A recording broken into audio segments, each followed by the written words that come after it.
Good evening and welcome back. The hour has grown quiet again. The day has folded itself away. The rooms have softened at the edges, and whatever has been asking for your attention can begin, little by little, to loosen its hand. Let your shoulders settle. Let your jaw unclench. Let your hands rest wherever they have come to rest. There is nothing to hold tightly now. There is nothing in this story that you need to remember. If a name drifts past you and disappears, let it disappear. If a scene rises and fades before you have followed it to the end, let it fade. The old stories know how to continue without being watched. Tonight, we enter a temple at night.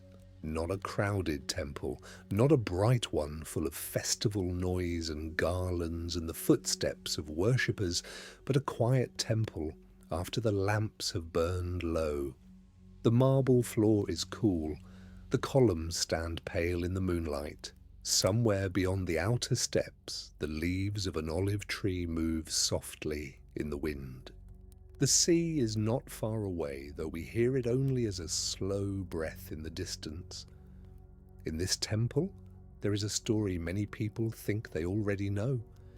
It is the story of Medusa, she whose hair was made of serpents, she whose gaze could turn the living into stone.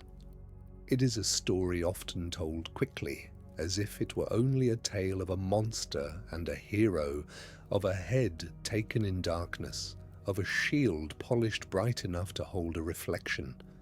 But old stories are rarely only one thing. They are like stones held underwater. Turn them slightly, and another colour appears. So tonight, we will tell the story slowly. We will not hurry toward the cave. We will not hurry toward the sword. We will begin before the fear, before the snakes, before the name Medusa became a warning whispered at thresholds. We will begin with a girl beneath the eyes of gods in a world where beauty was never a simple gift and where being seen could be a kind of danger. Get cozy, settle in, and let the old temple grow quiet around you. If sleep comes early, let it come. If the story becomes only a sound beside you, like water moving in the dark, that is all right. Medusa has waited a long time to be told gently. She can wait a little longer. The temple will keep its silence. The moon will remain on the marble. The bronze shield will lean in shadow until you are ready to see what it reflects. Long before Medusa was imagined with serpents moving softly around her face, she belonged to a family older and stranger than the ordinary families of mortal legend. The poets called her one of the Gorgons. There were three sisters, Stheno, Euryale, and Medusa. The first two were deathless, born into the strange endurance of ancient beings. Medusa alone was mortal. That is a small detail, but it matters. In myth, mortality is not merely a weakness, it is a kind of tenderness. It means that time can touch you. It means that a morning may be precious because it will not come again in quite the same way.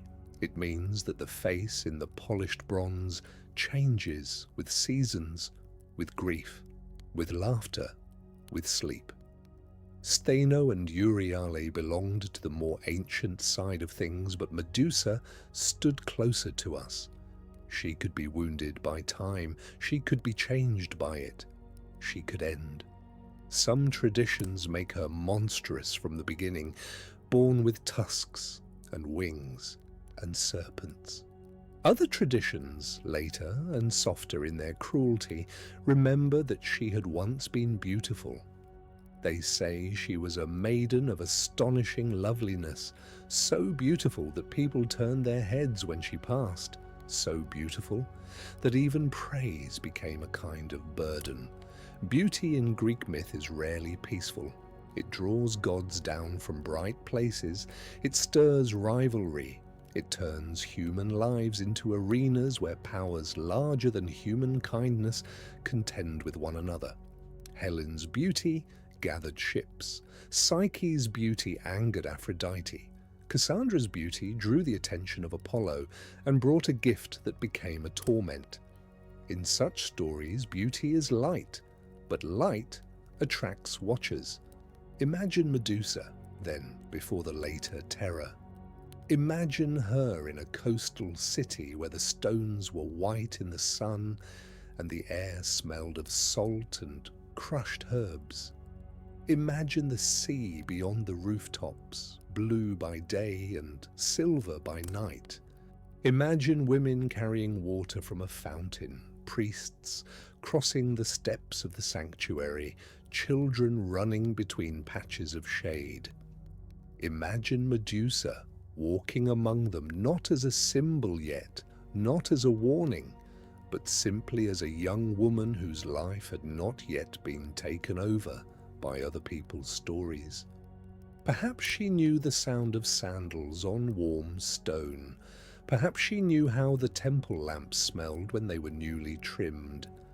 Perhaps she knew the weight of folded linen, the dust of barley flour, the bitterness of olives, the sweetness of figs left drying in the sun.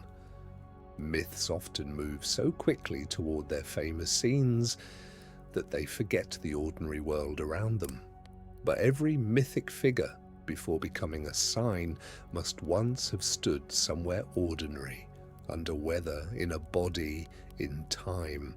Perhaps people spoke of her beauty before they spoke of anything else. There is a loneliness in that too. To be praised for the surface is not the same as being known. A face can become a kind of mask even before any curse is laid upon it. The more others admire it, the less they may ask what lies behind it. So we may imagine Medusa learning little by little that being looked at is not always the same as being seen. In some tellings, Medusa served Athena. Athena was the goddess of wisdom, craft, strategy, cities, weaving, and the clear sharpness of thought. Her temples were places of order. They belonged to bright stone, measured steps, clean lines, and the disciplined silence of those who know they stand before a power that sees clearly. Athena was not soft, but she was magnificent. She was the grey-eyed goddess, the mind like a blade, the hand that steadies the spear. To serve in such a temple would be to live under a rule of quiet precision. The lamps would be trimmed, the woven cloths would be folded, the bronze would be polished until it caught the light. At dawn, the first offering smoke would rise. At dusk, the doors would close, and the goddess would remain in her stillness. The temple would have had its own rhythm, slower than the rhythm of the market, quieter than the rhythm of the harbour. In the morning, water might be carried in clean vessels, laurel leaves might be arranged, the floor might be swept until no dust remained between the stones. A statue of Athena might stand in the inner place, armed and serene, her eyes carved wide open, seeing without blinking. That is important too. Athena is a goddess of sight in her own way. She sees strategy, she sees patterns, she sees the weak seam in armor, the hidden intention in a counsel, the line a weaver must follow before the cloth can hold together. Her gaze is not like Aphrodite's, which draws and warms and entangles. It is not like Apollo's, bright and prophetic. Athena's gaze clarifies, it cuts through confusion, it names what is useful, what is ordered, what can be made. Medusa, if she served there, lived beneath that kind of sight. Perhaps she found comfort in the temple at first. A temple can be a shelter. A rule can be a shelter. When the world looks too eagerly, the rituals of a sacred house may give shape to the day. Trim the lamp, fold the cloth, wash the stone, lower the voice. Let each action be small and exact. Let the body know what to do, even when the mind is tired. And yet, in the old story, The sacred place does not save her. It is here that the story darkens. The old versions differ, and we will walk gently among them. Some say Poseidon, lord of the sea, desired Medusa. Some say he took her in Athena's temple. Some say Medusa had no power to refuse a god. Some later tellings speak of punishment, though they do not always agree where blame should rest. Myth does not always give us justice. Sometimes it gives us a shape that later generations must sit beside, troubled and quiet, until they understand what the shape reveals. What matters for our telling is this: something happened in the sacred place, and afterward, Medusa was changed. Athena's anger fell not on Poseidon, who was too great and too equal in divine rank to be easily corrected, but on Medusa. The mortal body received what the immortal world would not bear. The beautiful hair, once praised perhaps too often, became living serpents. The face, once looked at too eagerly, became unbearable to look upon. Her gaze, once the place where another person might meet her, became a boundary. Whoever looked directly at Medusa would turn to stone. Let us pause there, quietly. There are punishments in myth that seem at first like spectacle, but if we listen in the dark, we may hear the loneliness inside them. Medusa was not merely made frightening, she was made impossible to meet. No one could look into her face and remain alive. No one could recognize her fully. No one could say, "I see you," and survive the seeing. That is a very old kind of sorrow. The snakes themselves need not be imagined as shrieking or violent. In a sleep story, we may picture them as dark and slow, moving like thoughts beneath water. Their scales catch the moonlight. Their tongues taste the air. They are not decoration. They are the visible sign that something within the world has become alert, guarded, and unable to rest. Imagine the first night after the change. The temple is no longer a shelter. The polished bronze that once reflected lamps now reflects something unrecognizable. Medusa reaches for her hair and feels movement. She hears a soft rustle where there should be only strands slipping through her fingers. She raises her face toward a servant, a priestess, a passerby, and the world answers with stillness. A body becomes stone. A cry stops before it is finished. The room becomes colder. Perhaps Medusa understands at once. Perhaps understanding comes slowly in fragments. Do not look. Do not let them look. Cover the face. Turn away. Hide. The curse is not only what happens to others, it is what happens inside the cursed person. The sudden knowledge that even the ordinary act of meeting another gaze has become dangerous. How does one live when recognition itself has become a weapon? After the transformation came exile. Medusa could no longer remain among ordinary people. The marketplace, the temple steps, the shaded courtyards, the wells where women spoke at morning, the streets where children ran, all of these became impossible. A single, startled glance could end a life. A single face turning toward her could become marble. Whether she wished harm or not, she carried danger with her like a weather she could not put down. So she went away. Some stories place the Gorgons far to the west, beyond the edge of the known world, near the garden of the Hesperides, where evening gathered in golden fruit and the sun sank into ocean. Others imagine a cave by the sea, a place of black rocks and salt wind, where gulls cried by day and the stars seemed very near by night. Wherever we place her, the feeling is the same. Medusa lives at the margin of the map, at the margin of the human, at the margin of what can be looked at and named, Her sisters were with her, Stheno and Euryale, deathless and terrible in their own right. Perhaps they raged for her. Perhaps their cries were the cries later poets heard when Perseus fled. Perhaps, in the long nights before that, they kept watch while Medusa slept. It is worth imagining that even monsters, if that is the word the world gives them, may have someone who knows how they breathe in sleep.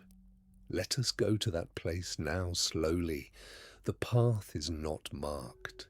No ordinary traveller would find it. It lies beyond the last harbour, beyond the last olive grove, beyond the places where human names cling easily to the land.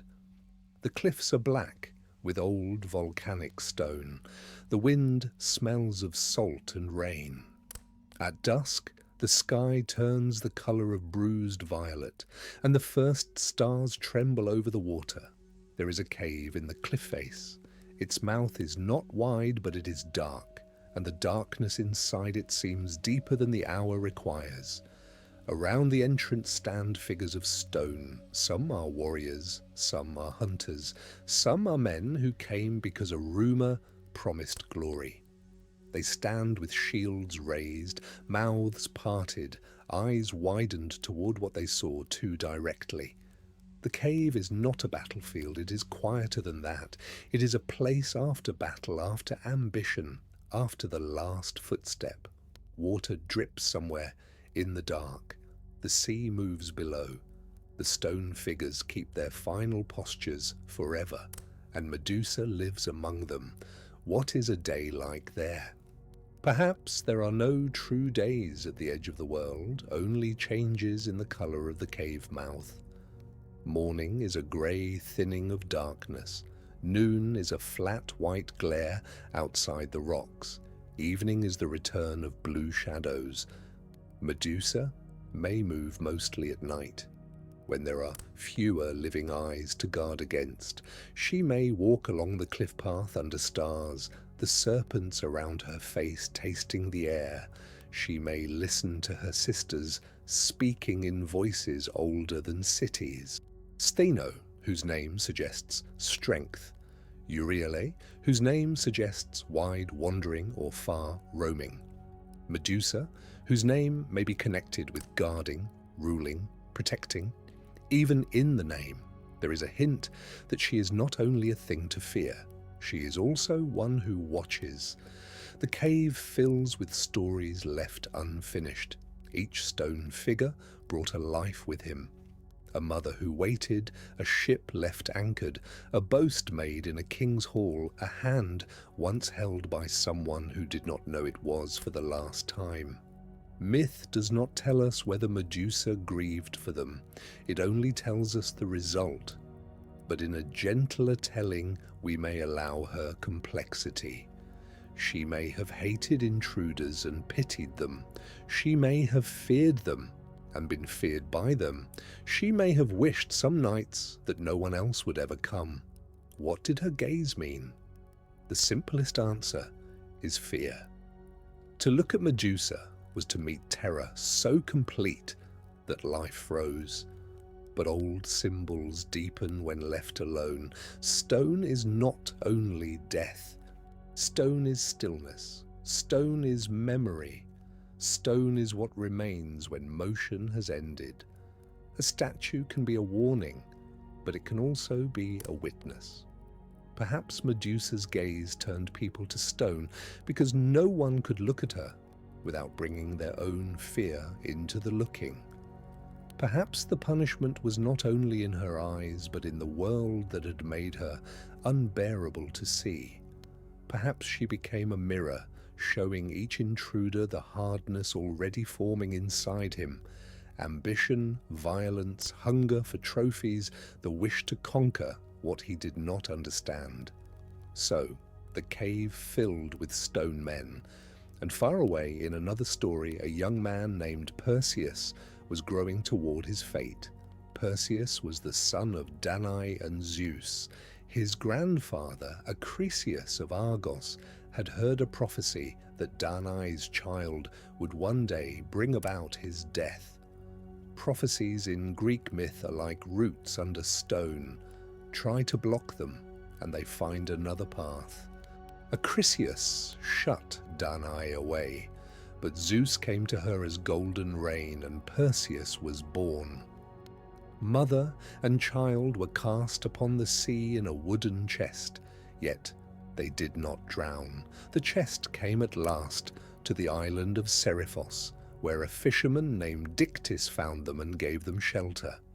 Years passed. Perseus grew strong. The king of the island, Polydectes, desired Danae and wished to be rid of her son. So he devised a task that seemed impossible. He asked Perseus for the head of Medusa. It is a strange thing to be sent after someone else's sorrow and told to call it glory. Perseus could not have succeeded alone. The gods came to his aid. Hermes gave him a curved blade, sharp enough for the work. Athena gave him a polished shield, bright as still water. The nymphs gave him winged sandals, a kibisis or special pouch to carry the head, and the helm of darkness, which could hide him from sight. With these gifts, Perseus travelled toward the edge of the world. Notice the shield. It is the heart of the story. Perseus is not told to meet Medusa's gaze. He is told not to look directly. He must look by reflection. The shield becomes a moon held in the hand. It becomes a pool without ripples. It becomes the surface of dream, where dangerous things may be approached slantwise, softly, with caution. There are truths like that. They cannot be stared at in the full light. They must be approached through story, through symbol, through the polished bronze of myth. Before Perseus reaches Medusa, he passes through other old places. Some versions tell that he first seeks the Grey sisters, ancient women who share one eye and one tooth between them. They live in a land dim as the hour before dawn. Perseus takes their single eye and holds it until they tell him where to find the nymphs who keep the tools he needs. Even this part of the myth is a story of seeing. The Grey sisters share one eye. Medusa's eye cannot be met. Perseus must use a shield instead of direct sight. Again and again, the story asks what it means to look and what it means to know, and what dangers wait in the act of seeing too simply. So, Perseus gathers what he needs. The sandals lift him. The helm hides him. The pouch waits at his side. The blade hangs ready. The shield shines in his hand. At last, Perseus found the cave. Let us imagine it at night, because this is a night story. The sea is breathing below the cliffs. The moon is thin. The stones outside the cave are pale with salt. Within, the air is cool and still. The stone figures stand where they stopped, some near the entrance, some deeper in shadow. Their faces are lifted toward the darkness, each one caught in the last instant of seeing. Medusa sleeps. The serpents sleep too, or nearly sleep, moving only a little like dark grass stirred by wind. Her sisters sleep nearby, deathless and heavy with old grief. Perseus enters quietly. On his feet are the winged sandals. In his hand is the shield. He does not look at her. He looks at the reflection. In the bronze, Medusa is small, distant, and reversed. Perhaps that is the only way the hero can bear the story, not as a person before him, but as an image in metal. The blade falls. We will not dwell on the violence. This is not that kind of telling. The old poets say that from Medusa's blood sprang Pegasus, the winged horse, and Chrysaor, the golden sworded one. Even at the moment of ending, the myth gives birth to impossible beauty. From the severed life comes a creature of air, white wings beating upward from the dark. Pegasus is one of the strangest gifts of the story, a winged horse, bright as cloud and sea foam, rising from the body of the woman everyone feared to see. Later, Pegasus will be associated with poets and springs and the upward rush of inspiration. He will strike the earth with his hoof and bring water forth. He will carry Bellerophon into another cycle of glory and danger. But here, at the beginning, he is born from Medusa. That matters too. The myth refuses to let her ending be only an ending. Something luminous escapes the cave, something winged, something that belongs not to stone but to air. Perseus placed the head in the kibyssus and fled. Stheno and Euryale woke and cried out, searching for him, but the helm of darkness hid him from their sight. Their grief filled the cave. Their sister was gone. The stone figures remained. Afterward, the head of Medusa continued to act in the world. Perseus used it against enemies. He used it to save Andromeda from the sea monster. In some tellings, when he passed the Titan Atlas and was refused hospitality, he revealed the head, and Atlas became the mountain range that still bears his name. Wherever the face appeared, life stopped and stone rose. Even separated from her body, Medusa remained powerful. That is part of the unease of the myth. The hero may carry the trophy, but he never truly owns what it is. He must keep it covered. He must handle it carefully. He must remember that the danger has not ended simply because he has survived it. There is a lesson in that for stories as well. Some images remain powerful after the plot has moved on. Some faces continue to look outward from shields and temple walls long after the person behind them has been lost. At last, Perseus gave the head to Athena, and Athena placed it upon her Aegis, her shield or breastplate, so that Medusa's face became part of the goddess's own protection. This is one of the strangest and most enduring turns in the myth. The face punished by the goddess becomes the face carried by the goddess. The feared image becomes a guardian image. The wound becomes armor. In ancient art, the Gorgoneon, the head of the Gorgon, appears on shields, temples, doorways, coins, and household objects. It was meant to ward off evil. It stared outward so that danger would turn away. It guarded thresholds. It said, "Do not cross carelessly." It said, "This place is watched." So Medusa, who could not be safely seen, became an image meant to see for others. What are we to make of that?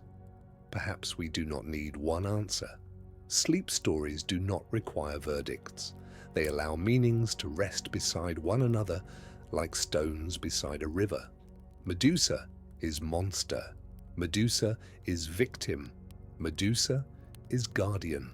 Medusa is a mortal girl caught in the weather of immortal desire and divine anger. Medusa is the face of fear, and the face fear makes when it has nowhere gentle to go. Medusa is also the warning placed at the gate. Something sacred is here. Something wounded is here. Enter softly. If we look at her directly, perhaps we harden. If we look through the polished shield of story, perhaps we can remain human.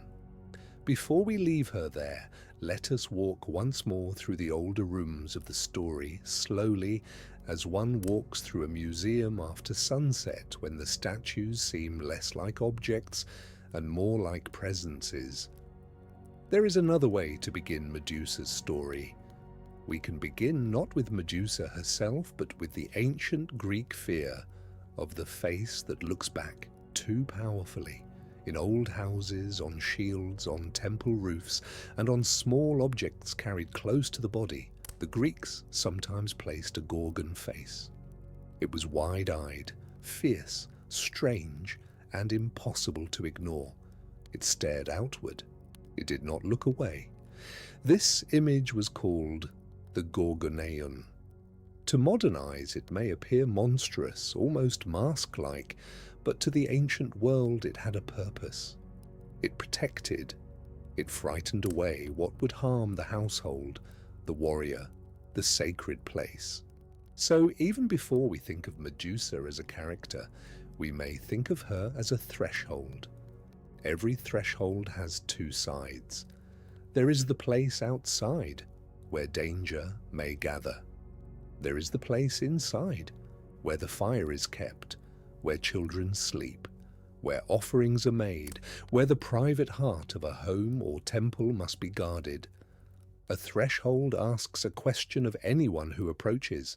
Why are you here? What do you carry? Do you come with reverence or hunger, or violence or pride? Medusa's face, fixed on shields and doorways, became such a question. It is strange and sad, because in the story, she herself was not protected. Yet later, her image protected others. The myth seems to fold back on itself, like cloth in the hands of a careful weaver. The one who was made dangerous becomes the sign that keeps danger away. The one whose face could not be safely met becomes the face placed above gates. And perhaps that is why her story endures. There are myths that survive because they explain the stars.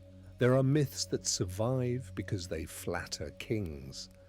There are myths that survive because they teach the founding of a city or the descent of a noble house. But Medusa survives for another reason. She survives because something in her story remains unresolved. Each generation comes to the cave and finds the old figures still standing there, and each generation asks again, what happened here? Who was feared? Who was protected? Who was blamed? Who was turned into a symbol before she could remain a person? Let the questions rest softly. We do not need to answer them all tonight. We can return to Athena for a moment. Athena is not a goddess of chaos. She is a goddess of pattern. The loom is hers, and the city wall, and the battle plan, and the discipline of the trained hand. She loves what can be ordered. She loves what can be understood and made useful. This is why her relationship to Medusa is so unsettling.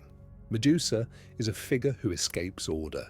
She is too beautiful, then too frightening, too mortal, then too mythic, too wronged, then too dangerous. She cannot be placed cleanly in one category. Athena's world is bright stone and measured wisdom. Medusa's world becomes cave, salt wind, and moonlit serpents. Yet the two remain bound together. Perhaps Athena saw in Medusa something she could not bear to leave outside the city. Perhaps she saw a force that, once transformed, could guard what ordinary walls could not. Perhaps the goddess's act is not simply cruelty and not simply redemption, but something older and harder, the conversion of a wound into a weapon. Ancient myth often does this. It does not heal in the way modern stories might wish. It consecrates. It takes pain and places it on a shield. It takes grief and turns it into ritual. It takes a face and fixes it in bronze so that the face will keep looking outward long after the voice behind it has fallen silent. That is not comfort, exactly, but it is remembrance. Now imagine the sculptor. Centuries after the story was first told, a craftsman sits with stone or bronze or clay and makes the Gorgon face again. He has seen other versions. He knows the wide eyes, the serpentine hair, the mouth that may be grimacing or warning or crying out. His hands move with learned skill. Perhaps he is making a shield boss for a warrior, perhaps a roof ornament for a temple, perhaps a small amulet for a child. He does not know Medusa, not as a person. He knows the sign. He knows that the face must be strong enough to turn harm aside. So he carves the eyes wider. He deepens the lines. He makes the serpents visible. He makes the image fierce. And still, under the fierceness, the story waits. This is one of the gentle tasks of a night telling, to look beneath the sign and remember the person, even if the person is partly lost. Medusa's sisters deserve a little more time as well. Stheno and Euryale are often mentioned only because they were there when Perseus fled. They wake too late. They cry out. They cannot catch him. But imagine the long before of their sisterhood. 3 beings at the edge of the world, bound not only by blood but by exile and difference. The 2 immortal sisters cannot die. Medusa can. That fact must have lived between them like a lamp that never went out. Did they envy her mortality? Did they pity it? Did they fear it for her? To be deathless beside someone mortal is to live with a future loss already present. The immortal sisters may have watched Medusa sleep and known, even before Perseus, that time would one day take her in some form. Perhaps that made them more protective. Perhaps their later cries were not only rage, but the sound of a grief they had always known was coming.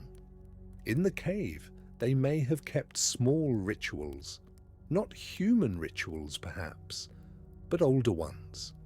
They may have listened to the tide and known its moods. They may have recognized the ships that came too near. They may have gathered things washed ashore, broken oars, shells, drowned garlands, bits of painted wood from vessels that never returned home. A cave can become a house if one remains there long enough. Even exile grows patterns.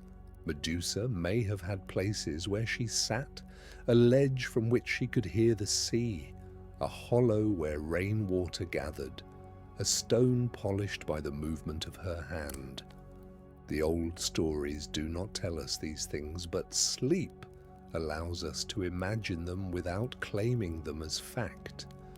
There is gentleness in imagining the ordinary around the terrible, for no one is only the worst thing said about them. No one is only the moment of fear.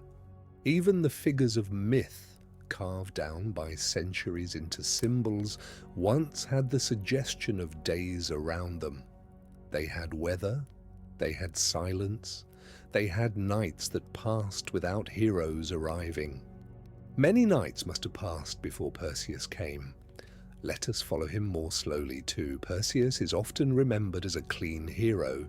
He is brave, clever, aided by gods, successful in his impossible task. Yet he begins as a child, in peril. His mother Danae is shut away because of a prophecy. His birth is surrounded by fear before he has done anything at all.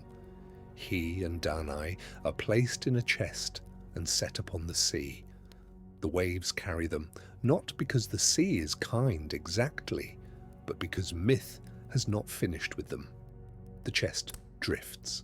Imagine it at night, wood creaking, water lifting and lowering it, stars overhead, the mother holding the child close. The sea can be a cradle and a grave, and for Danae, it is both threat and passage. At last, they reach Seriphos, where Dictys the fisherman draws them out of the water like something the gods have sent to shore. Perseus grows up not in a palace, but under the protection of ordinary kindness. This matters. Heroes in myth often receive divine tools, but before the gods help Perseus, a fisherman helps him. Before the winged sandals, before the helm, before the polished shield, there is a human act. Someone finds a woman and child and does not turn away. The later king, Polydectes, is different. He wants Danae. Perseus stands in the way, so the king wraps danger in the clothing of honor. He asks for a gift. He asks for the head of Medusa. It sounds like a heroic challenge, but underneath it is a strategy of removal. Send the young man where no young man returns. This too is part of the sadness of the myth. Perseus is not drawn toward Medusa by personal hatred. He is sent. He is caught in another man's desire, another man's fear, another man's plan. So two lives shaped by the will of others move toward one another.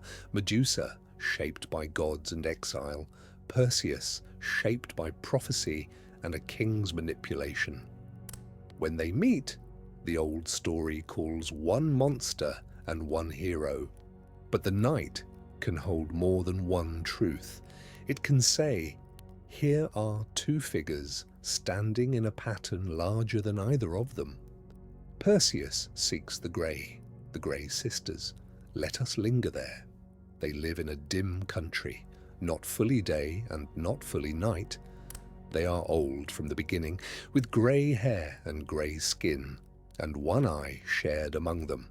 One eye passed from hand to hand. One tooth. They are keepers of knowledge, and knowledge in myth is often guarded by strangeness.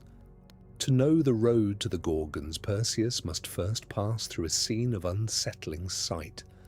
The eye moves from sister to sister. One sees, then another sees, then the third. Sight is not constant there. It is intermittent, partial, borrowed. Perseus waits for the moment of transfer and takes the eye. It is a trick, and like many heroic tricks, it is both clever and slightly cruel. He holds their sight hostage until they give him what he needs. Again, the story circles sight, the shared eye, the forbidden gaze, the mirrored shield, the face on the Aegis, the stone men whose seeing was their last act. Medusa's myth is not only a monster story, it is a meditation on looking. To look directly is not always wisdom. Sometimes it is violence, sometimes it is pride, sometimes the eye wants to possess what it sees. Perseus survives because he accepts indirection. He looks by reflection. He allows the shield to soften the encounter into image. There is a sleep lesson in that, if we want one. Not every fear must be stared down. Some fears are approached sideways. Some griefs are understood through a story, a song, a symbol, a dream. The mind, like Perseus, sometimes needs a polished shield. It needs distance enough to remain whole. The divine tools are gathered one by one. The winged sandals are lightness. They free the body from the heavy road. The kibisis, the pouch, is containment. It allows the dangerous thing to be carried without being continually exposed. The helm of darkness is concealment. It allows escape from the eyes of those who would pursue. The blade is action. The shield is reflection. Each tool is also a state of mind. Lightness, containment, concealment, action, reflection. Without reflection, action would destroy Perseus. Without containment, the victory would remain dangerous. Without concealment, grief would catch him. Without lightness, he could not cross the impossible distances. The myth gives the hero not only weapons, but ways of surviving contact with what is overwhelming. Then comes the cave. We have already stood there, but we can stand there once more quietly. The entrance is darker than the night around it. The stone figures keep watch without meaning to. Their shadows fall in different directions under the moon. Some have moss at their feet. Some are crusted with salt from the wind. One has a broken spear. Another reaches outward, not in attack perhaps, but in surprise. The cave is full of unfinished gestures. Inside, the sisters sleep. Stheno's breath is slow. Euryale's hand rests near Medusa, as if even in sleep she protects her. Medusa lies in the dimness, the serpents around her hair coiled and half dreaming. Perhaps her face is peaceful when no one is looking. That is a thought the old heroic version does not need, but our night-telling may keep it. The shield receives her image, not her full presence, not her living gaze, only a reflection, small and curved in bronze. There is mercy and tragedy in that. Reflection saves Perseus, but it also means that the final encounter is another form of not truly seeing her. Even at the end, Medusa is not met face to face. The world survives by looking away, the blade falls, and the cave changes forever. Stheno and Euryale wake. Their cries enter the stone, enter the sea, enter the story. Perseus flees with the helm of darkness hiding him. Imagine the sisters moving through the cave, unable to see the one who has done this. Imagine their hands on the ground, on the stone, on the absence where Medusa was. Even monsters, as the world calls them, can mourn. The sea outside continues breathing. This is one of the hard things about myth and about life. After the great event, the sea continues, the wind continues, the stars do not stop.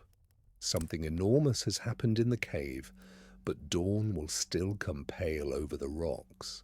The tide will still move in and out. The stone figures will still stand. Pegasus rises from the story like a dream refusing to remain underground. White wings, dark cave, the impossible contrast. A creature of flight, born from a figure fixed by gazes and stone. If Medusa's curse is about the danger of looking and being looked at, Pegasus is about release. He lifts from the place where sight has trapped everything. He belongs to the air. He belongs to springs that break open. He belongs to poetry, later, and to the upward movement of imagination. So even here, the myth gives us more than one image. The head in the pouch, the sisters crying out, the winged horse rising, grief, danger, beauty. Perseus travels onward. He passes over lands and seas. He uses Medusa's head, but always carefully, always with the knowledge that what he carries is not a common weapon. In some tellings, drops of blood fall from the pouch onto the sands of Libya, and from them serpents are born. Even the blood is potent. Even the trace of Medusa changes the earth.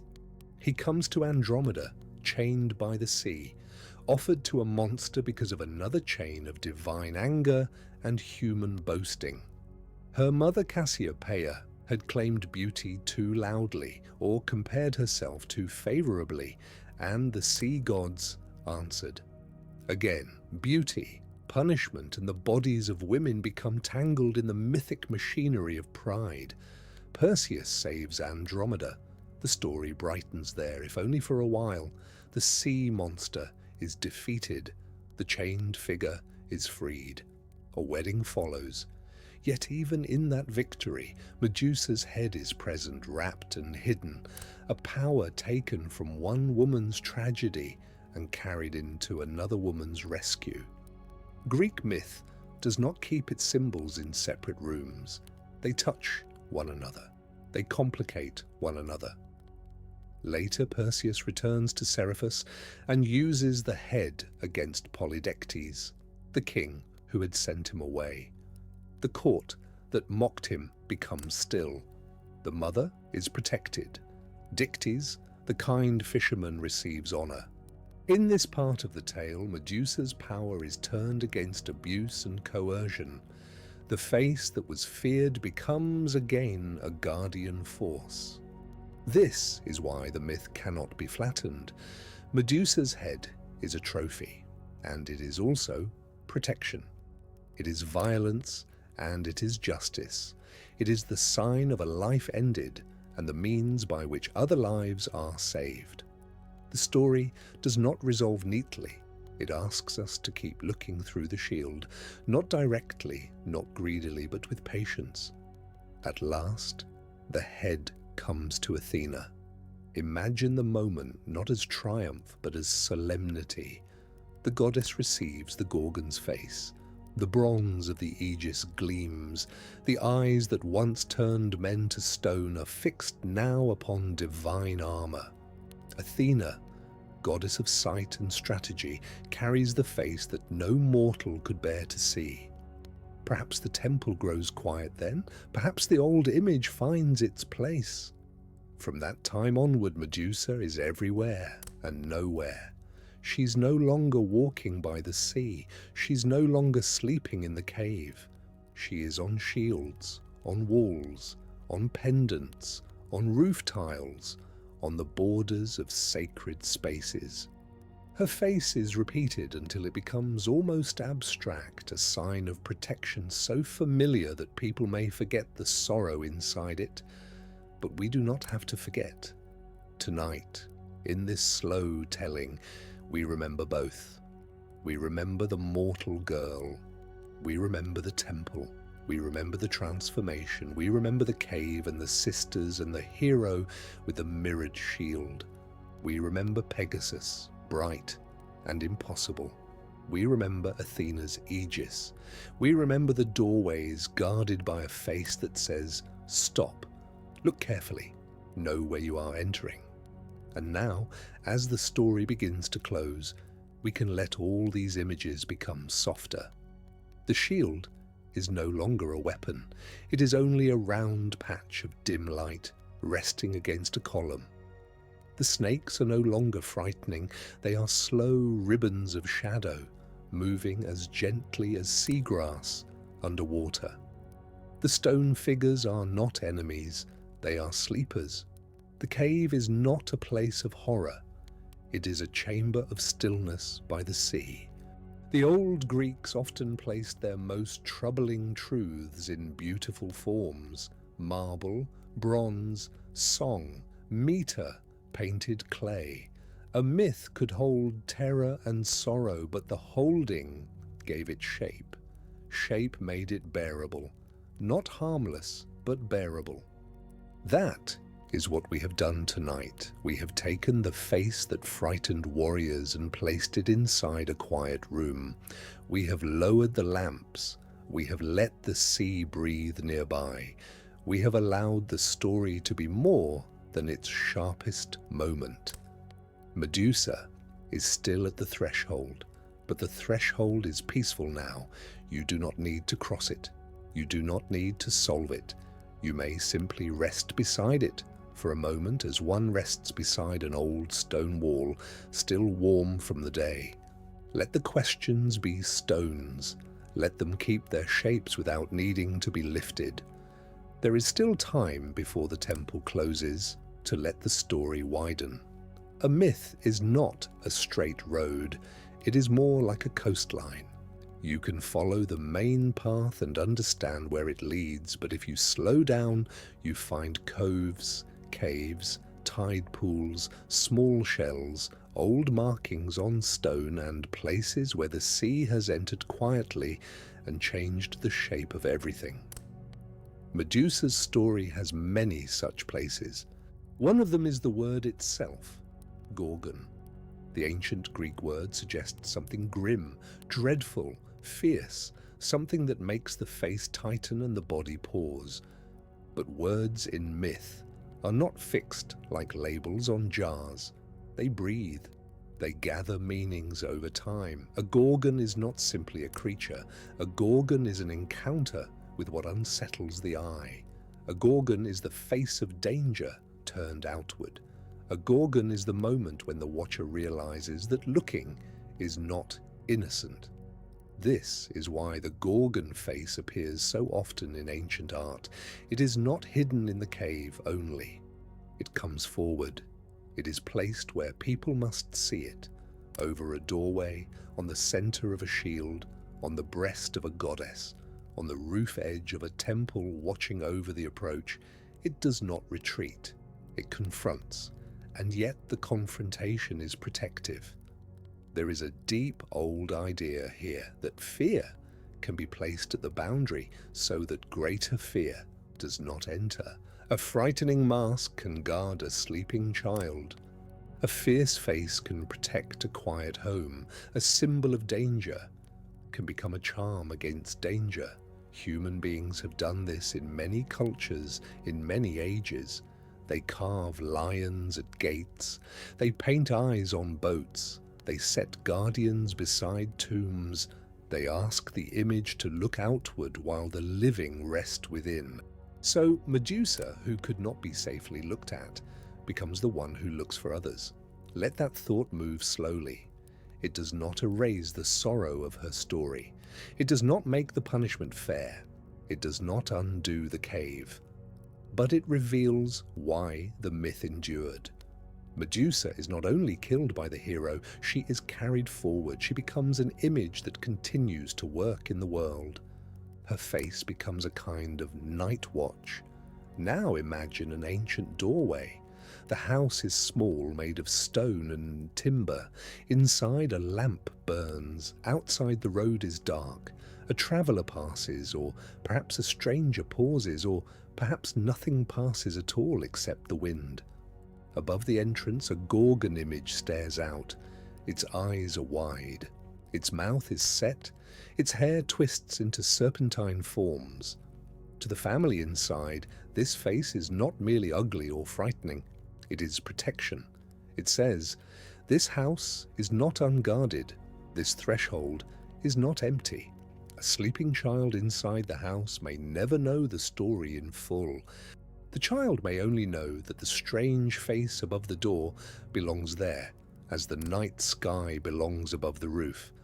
But the myth is present even then, softened into custom, folded into daily life. A face once exiled to the edge of the world returns to the center of the home. That is the strange movement of Medusa's afterlife. The ancient world did not always separate beauty and terror in the way we might wish. The same image could be grotesque and sacred, frightening and protective, dangerous and necessary. The gods themselves were like this. Apollo could heal and destroy. Artemis could guard children and strike suddenly. Athena could offer wisdom and carry the Gorgon's head upon her Aegis. Poseidon could give horses and shatter coasts. To live among such gods was to understand that power is rarely simple. Medusa belongs to that world of double meanings. If we listen closely, the story is not asking us to decide whether she is one thing or another. It is asking us to remain with the discomfort of many truths at once. She is mortal and mythic. She is feared and used as protection. She is victim and danger. She is silenced, and yet her face speaks across centuries. She is defeated in the hero's tale, and still she outlives nearly everyone in memory. Perseus has a story, and it continues. He rescues Andromeda. He returns to his mother. He fulfills the old prophecy when a discus thrown in games strikes Acrisius by accident. The prophecy that began his life closes around him as prophecies do, but Medusa's image wanders far beyond Perseus. Her face travels into art, architecture, amulets, poems, paintings, modern books and quiet rooms like this one. Perhaps that is because Medusa is not only a character, she is an experience people recognize, the experience of being looked at wrongly, the experience of becoming in other people's stories something simpler and harsher than oneself, the experience of carrying a hurt so visible that others fear it before they understand it. The experience of becoming guarded because the world was not gentle. These are not only ancient experiences. We do not need to make the myth modern in an obvious way. It is already human enough.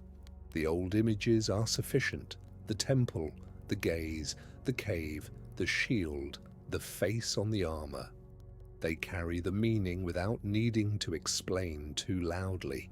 A sleep story can trust the listener's quiet understanding. Let us return for a moment to the temple before everything changed. The floor has been washed with clear water. A faint scent of smoke lingers from the morning offerings. Woven cloth hangs in folds. The statue of Athena stands still, helmeted and calm, her carved eyes open toward the room.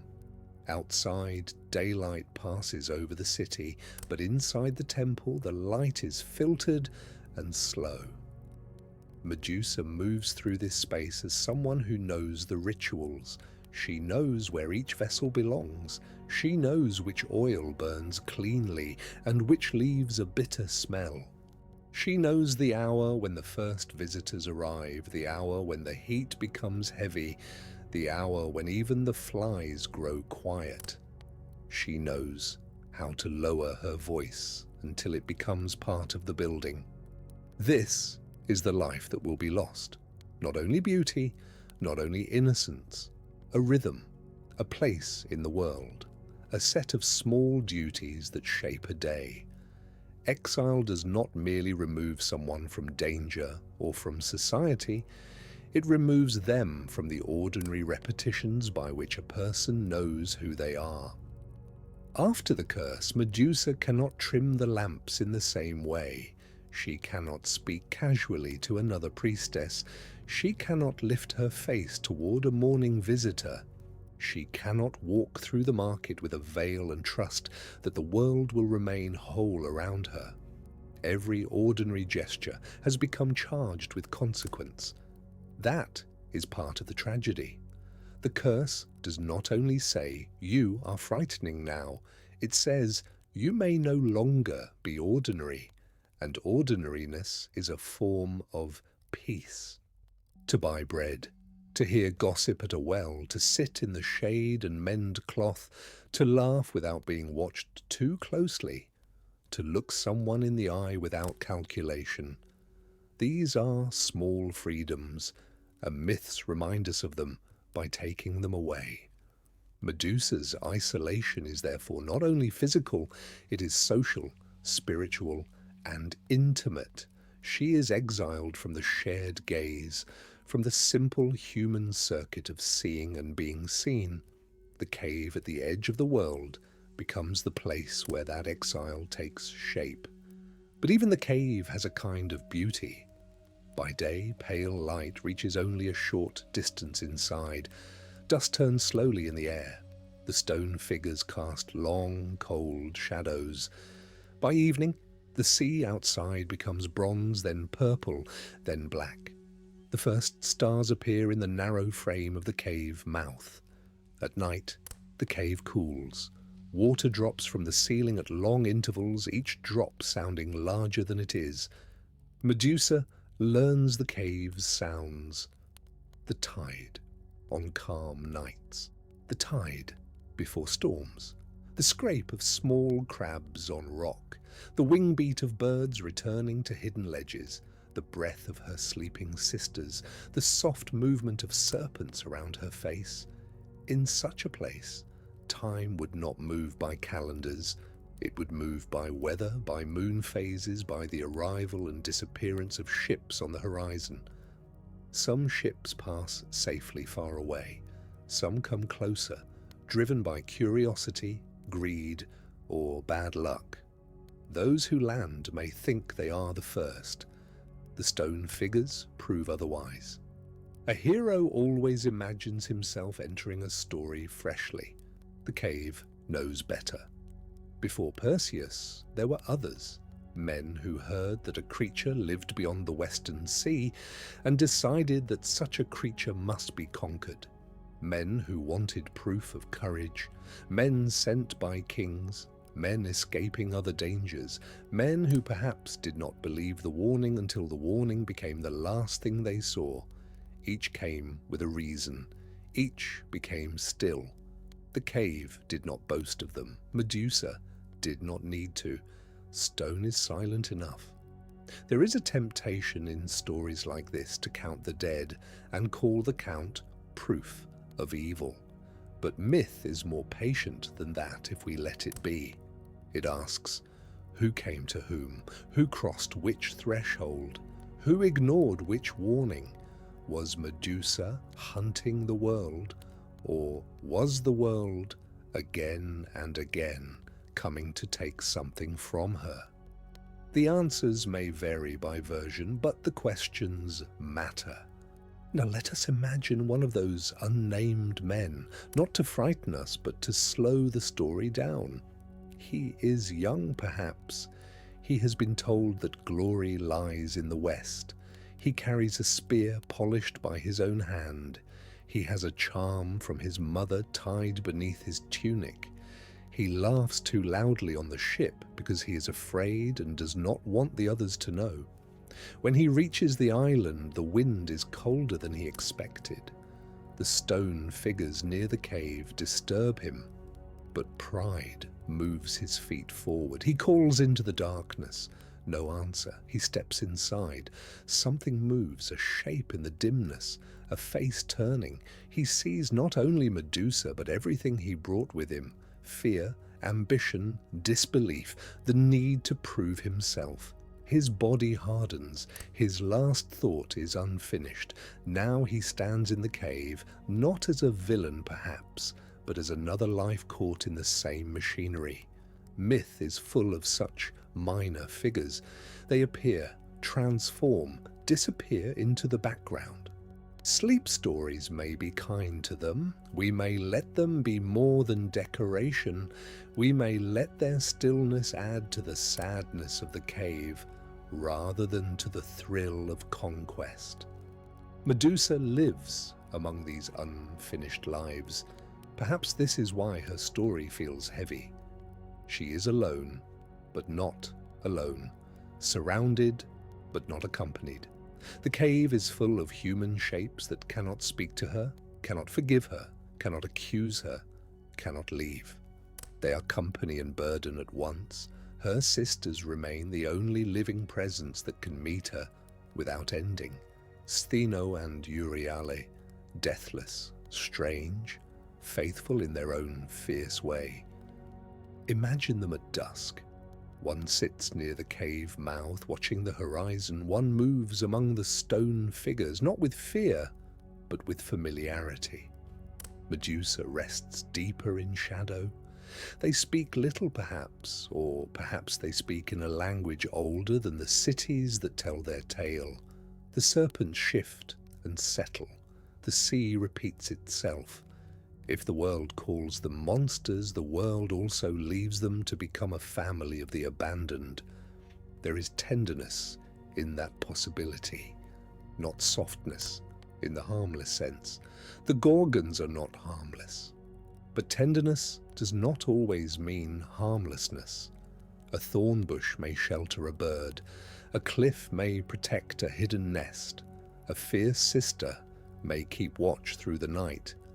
Medusa's story allows this kind of tenderness if we do not rush. Perseus, meanwhile, is not cruel in the simple sense either. He is young, pressured, armed by gods, trying to protect his mother, trying to survive the impossible. The story places him in the role of hero, and he acts with courage and cunning. We do not need to hate him in order to grieve Medusa. Greek myth often refuses that kind of easy moral sorting. This is another reason the mirrored shield matters. A direct look would make one figure right and the other wrong, one human and the other only monstrous. Reflection permits complexity, it reverses the image, it creates distance, it says, look, but not in the ordinary way, look carefully, look knowing that the act of looking changes what can be seen. In the shield, Perseus sees Medusa as image. We, through the story, try to see her as more than image. That is the difference between survival and understanding. Perseus needed to survive. We have the luxury tonight of trying to understand. Let us think about the serpents again. In many traditions, snakes carry deep symbolic weight. They shed their skins, and so they suggest renewal. They live close to the earth, and so they suggest hidden knowledge. Their movement is silent, and so they suggest danger, but also wisdom that does not announce itself. They can kill, but they can also appear on healing symbols. Like Medusa herself, the serpent is not one thing. When Medusa's hair becomes serpents, the change is frightening, but it is also meaningful. Hair is intimate. It is touched, braided, washed, admired. It grows from the head close to thought and identity. To transform hair into snakes is to transform beauty into vigilance. It is as if every strand has become awake. Every ornament has become a sentinel. This is the body learning to guard itself. Again, the myth may not say this kindly, but we can hear the kindness beneath the symbol. Something in Medusa will never again be unguarded. Something that was once offered to the eyes of others now watches back. That is why her image is powerful. It is not passive. It does not invite possession. It refuses. A face that refuses can be terrifying to those who expect every face to yield. The stone gaze, then, may be the ultimate refusal. You may not take me in with your eyes. You may not turn me into your prize while remaining unchanged. If you come to conquer, you will become part of the cave. This is a harsh refusal, yes, but myths speak in extremes. They make inner truths visible and enormous. Loneliness becomes exile at the edge of the world. Violation becomes a curse. Guardedness becomes serpents. The danger of being looked at becomes the power to turn the looker into stone.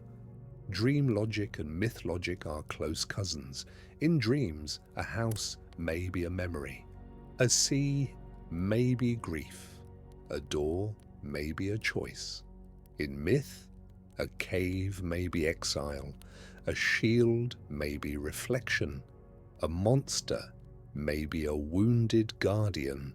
And stone may be the stillness that follows fear. That is why myth belongs so naturally to the night. At night, the mind does not require everything to be literal. It understands symbols without effort. It can drift among them. It can see Athena's temple and Medusa's cave as rooms in the same inner landscape. It can understand, without explanation, that the polished shield is also the calm surface of sleep. So let the story become a landscape now.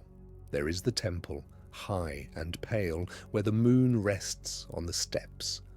There is the road away from the city, empty beneath the stars. There is the shore, where waves pull white lines over dark sand. There is the western cliff, where the cave opens like a deeper night. There are the stone figures standing in silence. There are the sisters watching. There is the hero approaching by reflection. There is the winged horse rising. There is the shield of Athena bearing the face that no one could hold. And there is you listening from a safe place far from the cave, held not by fear, but by the slow rhythm of the telling. You do not need to decide anything. You do not need to judge the gods tonight. You do not need to follow every name. Danae, Perseus, Polydectes, Dictys, Athena, Poseidon, Stheno, Euryale, Pegasus, Chrysaea, Andromeda. They can pass like constellations behind thin cloud. You may recognize one, lose another, and return whenever the story calls you back. In sleep stories, forgetting is allowed. The ancient singers knew this too in their own way. Oral stories were not fixed like printed pages. They shifted with the singer, the audience, the hour, the city, the purpose. One version made Medusa monstrous from birth. Another remembered her as beautiful. One emphasized Perseus. Another left space for Athena. Later readers found sorrow in places earlier tellers may have passed quickly. A myth survives by changing shape without losing its center. Medusa's center is the gaze. Who looks? Who is looked at? Who controls the story of what has been seen? Who becomes stone? Who becomes shield? These questions remain even as details change. Now let the questions slow down. Let them become less like questions and more like stones in shallow water. You can see them there, but you do not need to pick them up. The water moves over them, moonlight touches them, they remain where they are. One more image before we close. Athena's Aegis. Imagine the goddess standing at the edge of battle, not in frenzy, but in perfect stillness. Her armor is bright, her spear is upright. On her breast or upon her shield, the Gorgon's face looks outward. Enemies see it and falter. The goddess does not need to shout. The face speaks without words, but in our telling, the face is not only a threat, it is memory. It remembers the temple. It remembers the mortal girl. It remembers the cave. It remembers every gaze that tried to possess, conquer, or simplify. It remembers the sister's grief. It remembers the winged horse rising from darkness. It remembers that a person can be turned into a symbol, and still, somewhere inside the symbol, the person remains. That is a quiet, powerful thought. Even when the world makes a mask of someone, the story behind the mask does not vanish entirely. It waits for a slower listener. It waits for night. It waits for someone willing to look through the shield rather than directly with hunger or fear. Tonight, we have done that. We have not broken the curse. Myths are not broken so easily. But we have softened our gaze. We have allowed Medusa to be more than the last moment of her life. We have allowed her a beginning, a place, sisters, silence, complexity, and a long afterlife as guardian of thresholds. That is enough for one night. Let the rest be sleep. Before the final quiet, let the story rest for a while in the world after the myth, because Medusa does not end when the cave falls silent. In a way, that is when her longest life begins. The living Medusa belongs to the old edge of the map, to the cave, to her sisters, to the sea wind, and the stone figures. But the remembered Medusa belongs everywhere. She travels farther than Perseus. She crosses centuries. She appears in places where no ancient Gorgon could have walked, in painted books, in museum halls, on carved stones, in poems, in dreams, in quiet thoughts that come to people when they wonder what it means to be feared before being understood. The image changes as it travels. Sometimes she is shown as hideous, with a lolling tongue and tusks, a face made deliberately strange so that it can frighten away evil. Sometimes she is shown as beautiful and sorrowful, with serpents woven through hair that still seems almost human. Sometimes she is fierce, sometimes she is calm, sometimes she is a warning, sometimes she is a question. Each age makes the Medusa it is able to see. The oldest images may not ask us to pity her. They may ask us to fear what her face can do. Later images may bring her closer to human sorrow. Modern eyes often return to the injustice of the story, to the punishment of the vulnerable, to the way power protects itself by changing the victim into the problem. None of these readings entirely cancels the others. They layer themselves like thin washes of paint over an old wall. This too is mythic. A myth is not a fossil. It is more like a flame passed from lamp to lamp. The shape of the fire changes, but something continues to burn. Medusa's flame is dark, but it gives light of a certain kind. It lights the places where beauty becomes danger. It lights the places where the powerful avoid blame. It lights the places where fear and protection wear the same face. It lights the threshold between person and symbol, between wound and weapon, between gaze and mirror. For a sleep story, we do not need to carry all of that sharply. We can let it glow at the edges. Imagine now a quiet gallery at night. The visitors have gone. The floors have been cleaned. The glass cases reflect only the low security lights. In one case rests a small ancient object with the Gorgon's face upon it. Perhaps it is a coin, perhaps a piece of armor, perhaps a fragment from a roof tile that once watched over a temple in the sun. During the day, people pass and glance at it. Some read the label, some do not. Some think of monsters, some think of heroes. Some move on quickly toward brighter things, but at night, when no one is there to name it too quickly, the little face keeps its own silence. It has survived empires. It has survived hands that made it, hands that bought it, hands that buried it, hands that found it again. It has survived forgetting. That is a kind of victory, though not the simple kind a hero sings about. Medusa survives by becoming unforgettable, and perhaps that is why the final mood of her story need not be only sadness. There is sadness, yes, there is injustice, there is loneliness, but there is also endurance. A face meant to be hidden becomes one of the most recognizable faces in myth. A woman sent to the edge of the world returns again and again to the center of human imagination. She stands where stories become symbols. She asks the watcher to slow down. She asks, "What have you been told to fear?" She asks, "Who benefits when you fear it?" She asks, "Can you look differently?" Not directly, perhaps, not with a hard stare that turns everything into an object, but differently, through reflection, through patience, through the softened gaze of night. That is the gaze we can carry towards sleep. Not the sharp gaze of judgment, not the hungry gaze of possession, not the fearful gaze that hardens what it sees.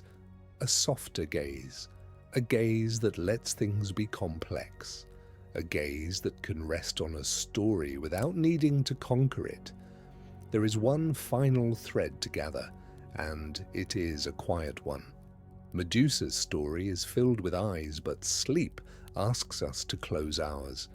That is a beautiful reversal. All evening we have followed a myth about looking. The dangerous gaze, the stolen eye of the grey, the polished shield, the Gorgon's face on Athena's armour, the watchers at thresholds, the stone men frozen in the instant of seeing too much. Again and again, the story has asked what the eye can bear, but now, near the end, the eye can rest. You do not need to keep watch. Medusa keeps watch. The old image above the door keeps watch. The temple columns keep watch. The sea keeps its rhythm without needing your attention. The story can remain awake while you become less awake. This is one of the gifts of night stories. They take the old burden of vigilance and place it somewhere else for a while. The listener does not need to guard every thought. The listener does not need to solve every fear. The listener may lie down while ancient figures stand quietly at the edge of the dream.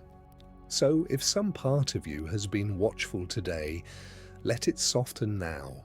If some part of you has been scanning for trouble, let it sit beside the temple wall and rest. If some part of you has been holding a shield, let the shield lean against the column. If some part of you has been afraid to be seen, let the lamps grow dim enough that nothing is harsh. The myth will not ask for more. Medusa's face, which once froze the living, can become tonight a face that freezes only the noise of the day. Let the rushing thoughts become still. Let the unfinished tasks become stone until morning. Let the sharpest memories lose their edges, not destroyed, not denied, only cooled and quieted, like marble under moonlight. Morning will come with its ordinary colours, but it is not morning yet. For now, there is only the old sanctuary, the breathing sea, and the guardian at the threshold. And if the story leaves one last shape behind your closed eyes, let it be simple, a round shield catching moonlight. Not bright like noon, not sharp like a weapon, but muted and gentle, holding only enough light to guide the mind without waking it. In that shield, there is no need to see a face clearly. There is only silver, shadow, and the suggestion of a story that has moved far enough away to become peaceful. Beyond the shield, the temple breathes with the night. The columns are tall and patient. The floor is cool. The lamps make small golden circles and then grow smaller. Outside, the olive tree stands with its roots deep in the dry earth, older than many human troubles, younger than the gods, content to move only when the wind asks it to move. The sea is still there too. It has been there through every part of the story, beneath Poseidon's name beside the cave, under the drifting chest of Danae and the child Perseus, below the cliffs where the Gorgons slept, near the place where Andromeda waited, and now at the edge of this quiet ending. The sea ties the myth together with one long rhythm. In, out, in, out. No hurry, no sharpness, no need to arrive anywhere. The old world can be left to itself now. Athena can stand in her temple. Perseus can vanish into the distance of heroic genealogies. Pegasus can become a pale movement among stars. Stheno and Euryale can keep their ancient grief beyond the map. Medusa can remain at the threshold, no longer chased, no longer explained too quickly. No one is asking you to look into the dark now. No one is asking you to hold the shield, follow the hero, judge the goddess, or count the stones in the cave. All of that can remain inside the old story, where it belongs. The only thing left here is the slow permission to let go. The temple will keep the names. The sea will keep the rhythm. The threshold will keep its guardian, and the night will keep you gently, without needing anything in return, and you can rest. That is where the story has been leading all along, not to fear, not to judgment, but to rest. Let the temple return around us. The gallery fades. The centuries fold away. We are back among marble columns and low lamps. The statue of Athena is shadowed now. The Aegis glints faintly. The Gorgon's face is there, but it is no longer rushing toward us. It is still. It is watchful. It is old.